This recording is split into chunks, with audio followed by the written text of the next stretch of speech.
ভলেন্টিয়ারদের দৌরাত্ম্য দিন দিন বেড়েই চলেছে। নিত্যদিন কোনো না কোনো ভিডিওতে সিভিক ভলেন্টিয়ারদের দাদাগিরি দেখা যাচ্ছে। সেই রকমই রানীগঞ্জের রানী সাহেব মোড়ে ঘটে যাওয়া আরো একটি ভিডিও রীতিমতো ঘুরে বেড়াচ্ছে সমাজ মাধ্যমে। আসুন দেখে নিই এই ভিডিওটিতে কি কাণ্ড ঘটাচ্ছে একজন কর্তব্যরত সিভিক ভলেন্টিয়ার। মারবে আমাকে?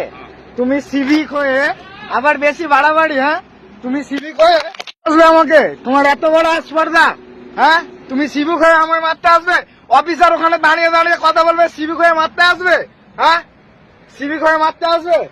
সিভিক হয়ে গায়ে হাত দিতে আসবে কেন? সিভিক পুলিশের কি ইয়ে আছে ও গায়ে হাত দেবে? আমি ওকে বলছি তো যে ওখানে স্যারকে দিলাম, আবার এখানে কেন দেবো? আমি কোনোদিন দিই না। এখানে ওইখানে যদি নেয়, স্যাররা বলেছে যে আমার এখানে নিলে এইখানে দেওয়ার দরকার নেই। হ্যাঁ, না ও ওরকম করছে কেন? ও সিভিক হয়ে গরম দেখাচ্ছে কি ও আমাকে? হ্যাঁ, ড্রাইভার বলে কি আমরা মানুষ নয় নাকি? হ্যাঁ, সিভিক পুলিশ আমাকে ড্রেস খুলে মারতে আসছে। আমাকে সিভিক পুলিশ ড্রেস খুলে মারবে? হ্যাঁ, ও বলছে আমি এখন পাবলিক।